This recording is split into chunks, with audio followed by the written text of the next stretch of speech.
ಯಾವ ರೀತಿಯಾಗಿ ತಯಾರಿ ಮಾಡ್ಕೊಳ್ತಾ ಇದ್ದಾರೆ ಇವಾಗ ಮತ್ತಷ್ಟು ಮಾಹಿತಿ ಕೊಡೋದಾದ್ರೆ ಸಂತೋಷ 90ರ ದಶಕದ ಫೇವರೇಟ್ ಹೀರೋಯಿನ್ ಶ್ರುತಿ ಹಾಗೂ ಖ್ಯಾತ ನಿರ್ದೇಶಕ ಮಹೇಂದ್ರ ಅವರ ಪ್ರೀತಿಯ ಪುತ್ರಿಯೇ ಗೌರಿ ಇಷ್ಟು ದಿನ ಸಾಂಪ್ರದಾಯಿಕ ಉಡುಗೆಯನ್ನು ತೊಟ್ಟು ಇನ್ಸ್ಟಾಗ್ರಾಮ್ನಲ್ಲಿ ಪೋಸ್ಟ್ಗಳನ್ನು ಮಾಡ್ತಾ ಇದ್ರು.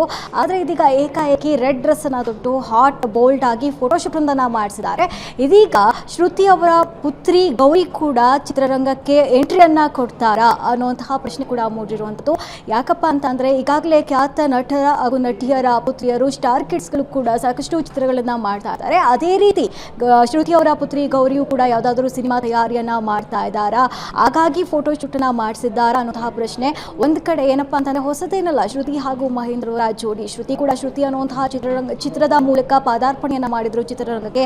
ಅದಾದ ನಂತರ ಸೆಟ್ನಲ್ಲಿ ಮಹೇಂದ್ರ ಅವರನ್ನ ಪ್ರೀತಿಸಿ ಮದುವೆ ಆಗಿದ್ರು. ಆದರೆ ಕಾರಣಾಂತರಗಳಿಂದ 2009ರಲ್ಲಿ ಇವರಿಬ್ಬರ ನಡುವೆ ವಿಚ್ಛೇದನ ಕೂಡ ಆಗಿತ್ತು. ಅದಾದ ನಂತರ ಮಹೇಂದ್ರ ಅವರು ಕೂಡ ಯಶೋಧ ಅನ್ನೋರನ್ನ ಮದುವೆ ಆಗ್ತಾರೆ. ನಾವು ಗಮನಿಸೋದಾದ್ರೆ ಗೊತ್ತಿರೋ ಹಾಗೆ ಎಲ್ಲಾದರೂ ವಿಚ್ಛೇದನ ಆಯಿತು ಅಂತ ಅಂದಾಗ ಅವರಿಬ್ಬರ ನಡುವೆ ಅಂದರೆ ಮಕ್ಕಳು ಹಾಗೂ ಒಬ್ಬ ಪೋಷಕರ ನಡುವೆ ಒಂದಷ್ಟು ಅಂತರ ಕಾಯ್ದುಕೊಳ್ಳುವಂತಹ ಸಾಧ್ಯತೆ ಇರುತ್ತೆ. ಆದರೆ ಮಹೇಂದ್ರ ಹಾಗೂ ಗೌರಿ ನಡುವೆ ಆ ರೀತಿ ಇಲ್ಲ. ಗೌರಿ ಅವರು ತನ್ನ ತಂದೆ ಮಹೇಂದ್ರ ಅವರ ಜೊತೆ ಪ್ರೀತಿಯಿಂದ ನಡೆದುಕೊಳ್ತಾರೆ. ಅವರ ಮನೆಗೆ ಕೂಡ ಭೇಟಿ ನೀಡುವಂತಹ ಕೆಲಸವನ್ನ ಮಾಡ್ತಾರೆ. ಜೊತೆಗೆ ಅವರ ಎರಡನೇ ಹೆಂಡತಿಯ ಜೊತೆ ಕೂಡ ತುಂಬಾ ಪ್ರೀತಿಯಿಂದ ವರ್ತಿಸ್ತಾರೆ ಅನ್ನುವಂತಹ ಎಲ್ಲ ಮಾತುಗಳು ಕೂಡ ಉಂಟು. ಮಹೇಂದ್ರ ಅವರು ಕೂಡ ಸಾಕಷ್ಟು ಇಂಟರ್ವ್ಯೂಗಳಲ್ಲಿ ಕೂಡ ಮಗಳ ಬಗ್ಗೆ, ಅಚ್ಚುಮೆಚ್ಚಿನ ಮಗಳ ಬಗ್ಗೆ ಕೂಡ ಹೇಳ್ಕೊಂಡಿದ್ದಾರೆ. ಇದೀಗ ಏನು ಅವರೊಂದು ಫೋಟೋಶೂಟ್ನ ಮಾಡಿಸಿರೋದು ಸಾಕಷ್ಟು ವದಂತಿಗಳನ್ನ ಮೂಡಿಸ್ತಾ ಇದೆ. ತಂದೆಯೇ ಏನಾದರೂ ಆಕ್ಷನ್ ಕಟ್ ಅನ್ನ ಮಗಳ ಚಿತ್ರಕ್ಕೆ ಹೇಳ್ತಾರಾ, ಅಥವಾ ಬೇರೆ ಏನಾದರೂ ನಿರ್ದೇಶಕರು ನಿರ್ಮಾಪಕರು ಪ್ಲಾನ್ ಮಾಡ್ತಾ ಇದ್ದಾರಾ, ಹೀರೋ ಕೂಡ ಸೆಟ್ ಆಗಿದ್ದಾರಾ ಅನ್ನುವಂತಹ ವಿಚಾರಗಳು ಸದ್ಯಕ್ಕೆ ಓಡಾಡ್ತಾ ಇರುವಂಥದ್ದು. ಶ್ರುತಿ ಅವರು ಕೂಡ ಸಾಕಷ್ಟು ಫೇಮಸ್ ಆಗಿದ್ರು, ಸಾಕಷ್ಟು ಚಿತ್ರದಲ್ಲಿ ಕೂಡ ನಟಿಸಿದ್ರು. ಅದೇ ರೀತಿ ಮಗಳನ್ನ ಕೂಡ ಚಿತ್ರರಂಗಕ್ಕೆ ತರೋದಕ್ಕೆ ಒಂದಷ್ಟು ತಯಾರಿಯನ್ನ ನಡೆಸ್ತಾ ಇದ್ದಾರಾ ಅಂತ. ಜೊತೆಗೆ ಮಹೇಂದ್ರ ಅವರು ಕೂಡ ಒಂದೊಳ್ಳೆ ಚಿತ್ರಗಳನ್ನ ಕೊಟ್ಟಿದ್ರು. ಕೌರವ, ಗಟ್ಟಿಮೇಳ, ಅಮ್ಮೋರ್ಗಡ, ನಿನಗಾಗಿ ಈ ರೀತಿ ಚಿತ್ರವನ್ನ ಕೊಟ್ಟಿದ್ದ ಕಾರಣ ತಂದೆ ಜೊತೆ ಕೂಡ ಅವರು ಅಷ್ಟೇ ಪ್ರೀತಿಯಿಂದ ಇರೋ ಕಾರಣದಿಂದಾಗಿ ಅಂತರವನ್ನ ಕಾಯ್ದುಕೊಂಡಿಲ್ಲ ಅನ್ನುವಂಥ ವಿಚಾರದಿಂದಾಗಿ ತಂದೆಯ ಆಕ್ಷನ್ ಕಟ್ಟನ್ನು ಕೂಡ ಹೇಳಬಹುದು ಅನ್ನುವಂತಹ ಚರ್ಚೆಗಳು ನಡೀತಾ ಇರುವಂಥದ್ದು. ಸಂತೋಷ.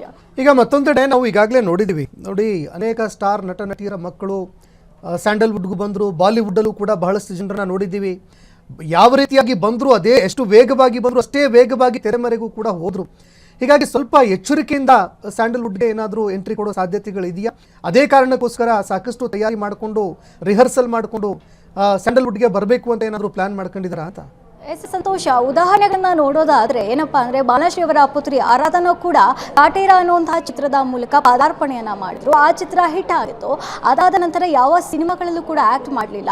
ಕಾರಣಗಳು ಸಾಕಷ್ಟಿತ್ತು. ಯಾಕಂತ ಅಂದ್ರೆ ತಾಯಿಯೇ ನಿರ್ಧಾರ ಮಾಡ್ತಾರೆ, ಒಂದಷ್ಟು ಇದೇ ನಿರ್ಮಾಪಕರ ಜೊತೆ ಒಂದು ಚಿತ್ರಗಳನ್ನ ಮಾಡಬೇಕು, ಇದೇ ಬ್ಯಾನರ್ ಅಡಿಯಲ್ಲಿ ತನ್ನ ಮಗಳು ಚಿತ್ರವನ್ನ ಮಾಡಬೇಕು. ಯಾಕಂತ ಅಂದ್ರೆ ಒಳ್ಳೆ ಹಿಟ್ ಹೀರೋಗಳ ಜೊತೆ ಚಿತ್ರವನ್ನ ಮಾಡಿದ್ರೆ ಮಗಳು ಕೂಡ ಹಿಟ್ ಆಗ್ತಾಳೆ ಅನ್ನೋಂತಹ ಒಂದು ಮಾರಲ್ಗಳನ್ನ ಇಟ್ಕೊಂಡಿದ್ದಾರೆ ಅಂತ ಕೂಡ ಇತ್ತು. ಜೊತೆಗೆ ಲವ್ಲಿ ಸ್ಟಾರ್ ಪ್ರೇಮ್ ಅವರ ಮಗಳು ಕೂಡ ಟಗರು ಪಲ್ಯ ಅನ್ನುವಂತಹ ಚಿತ್ರದ ಮೂಲಕ ಪಾದಾರ್ಪಣೆಯನ್ನ ಮಾಡ್ತಾರೆ. ಅದಾದ ನಂತರ ಯಾವ ಒಂದಷ್ಟು ಚಿತ್ರಗಳಲ್ಲೂ ಕೂಡ ಕಾಣಿಸ್ಕೊಂಡಿಲ್ಲ.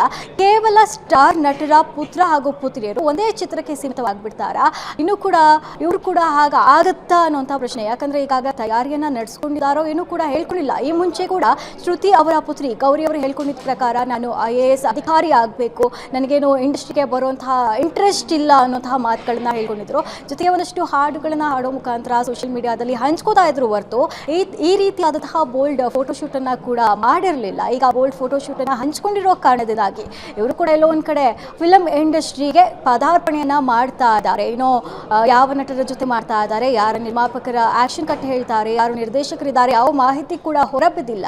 ಆದರೆ ಈ ಒಂದು ಚಿತ್ರರಂಗಕ್ಕೆ ಕಾಲಿಟ್ಟ ನಂತರ ನಿಜಕ್ಕೂ ಕೂಡ ಕೈ ಹಿಡಿಯುತ್ತಾ ಇಂಡಸ್ಟ್ರಿ ಅಥವಾ ಬೇರೆ ನಟರ ಪುತ್ರ ಪುತ್ರಿಯರ ರೀತಿಯ ಕೇವಲ ಒಂದು ಸಿನಿಮಾಗೆ ಮಿಸಲಾಗಿ ಮತ್ತೆ ಸೋಷಿಯಲ್ ಮೀಡಿಯಾಗೆ ಬ್ಯಾಕ್ ಟು ಸೋಷಿಯಲ್ ಮೀಡಿಯಾ ಅನ್ನೋ ರೀತಿ ಉಳ್ಕೋತಾರ ನೋಡ್ಬೇಕು. ಸಂತೋಷ್.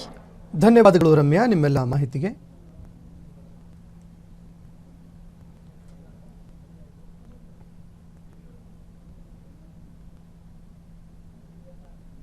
ಕ್ಷಣದ ಸುದ್ದಿಗಳಿಗಾಗಿ ಫ್ರೀಡಂ ಟಿವಿ ಸಬ್ಸ್ಕ್ರೈಬ್ ಮಾಡಿ, ಲೈಕ್ ಮಾಡಿ ಹಾಗೂ ಫಾಲೋ ಮಾಡಿ. ಹೊಸ ಸುದ್ದಿಗಳ ನೋಟಿಫಿಕೇಶನ್ಗಾಗಿ ಬೆಲ್ ಐಕಾನ್ ಮೇಲೆ ಕ್ಲಿಕ್ ಮಾಡಿ.